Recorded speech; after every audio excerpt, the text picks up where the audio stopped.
Today, we're going to talk about Amitav Ghosh's novel Gun Island and use it to look at one of the biggest, most complicated issues of our time migration. And look, this isn't just about politics or economics. Through this story, we get to see the real human side of it all. What happens when climate change, violence, and even just dreams force people to leave everything behind. Okay, so the novel hits us with this huge question right from the start. At the end of the day, do we really, truly care about other people? It sounds simple, right?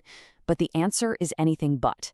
And that question is right at the heart of this whole global crisis. And this really lays out the fundamental conflict. On one side, you've got this beautiful ideal that we should all have each other's backs, no matter where we're from or what we believe. But then there's the reality. What we see happening all over the world, which is this retreat into us-first thinking. You know the drill. My land, my job, my people. And suddenly, outsiders aren't people who need help anymore. They're seen as a threat. So yeah, that's the contradictory world that Gun Island drops us right into. A world where what we say we believe in, like empathy, is constantly fighting with what we actually do. And a story like this, it shows us what's really happening on the ground right now. So, where is all this playing out? Well, the setting of the novel is so important. It focuses on what you could call sinking sites. And these are places where climate change isn't some far-off idea. No, it's a disaster happening today, literally and figuratively pushing people out of their homes. What's so fascinating here is the parallel the book draws between two very different places. You've got the Sundarbans, this huge mangrove forest between India and Bangladesh, where the land is literally being swallowed by the sea. And then you have Venice, the famous floating city. But it turns out it's built on millions of wooden planks, and guess what? Those planks are now rotting away. Both of these beautiful, unique places are, in their own way, sinking. And this creates such a tragic catch-22. Think about it. Someone from the Sundarbans might be an incredible fisherman, an expert on that specific ecosystem. But those skills are tied to that place. When the sea takes their home and they're forced to move to a city, what do? They often don't have the degrees or the kind of skills that easily transfer. So they lose not just their home, but their entire way of life, their very identity as providers. It leaves them incredibly vulnerable. Which, of course, brings us to the biggest question of all. Why do people leave in the first place? And what the novel shows us is that it's never, ever just one simple thing. It's always a tangled mess of personal stories, of desperation, and of hope. And this is a great breakdown of that complexity. It's not one size fits all.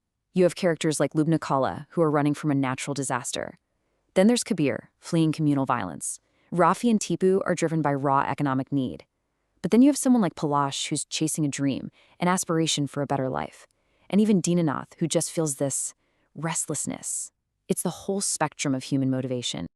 Wow, this quote from Lubna Kala is just devastating. It takes the abstract idea of a natural calamity and makes it terrifyingly real.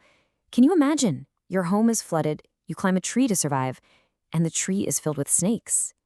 Her brother gets bitten, falls into the floodwaters, and is just gone. That's the brutal, visceral reality for a climate refugee.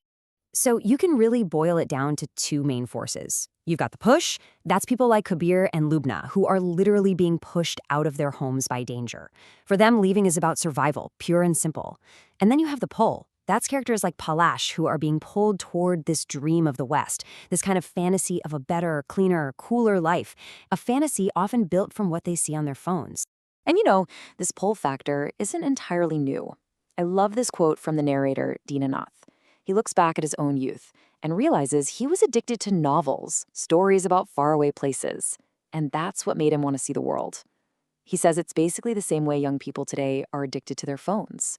The technology changes, but that basic human itch for something more, that stays the same. But making the decision to leave, that's just the first domino. The journey itself is a whole other story. It's a brutal, dangerous, life-or-death gamble, and the novel is unflinching in showing us just how bad it is.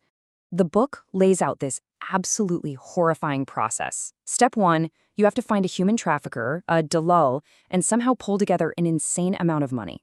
Step 2, the journey itself, hiding in trucks, in terrible conditions, always afraid you'll be spotted and shot. And step 3, you're not a person anymore. You're cargo, passed from one criminal gang to the next, across one border after another. And here's a really chilling point from the analysis of the book. A massive, international network of human trafficking. It doesn't just operate in a vacuum. The suggestion is that this kind of thing can't happen without people in power, governments knowing about it, and maybe even letting it happen. All of this leads to the novel's most powerful and most disturbing argument. It draws a direct line from a very dark part of our history, right to the present day. The book just comes right out and says it. What's happening today? The conditions people endure on these journeys? It's almost parallel to slave trade. That's a huge, provocative statement, and it's meant to be. It's a wake-up call to the sheer inhumanity of it all. But if you can believe it, it gets even more shocking. The story suggests that, in some ways, what's happening now might actually be worse than what was going on in the 17th century. And that idea just completely shatters any notion that we're living in some enlightened, more humane era.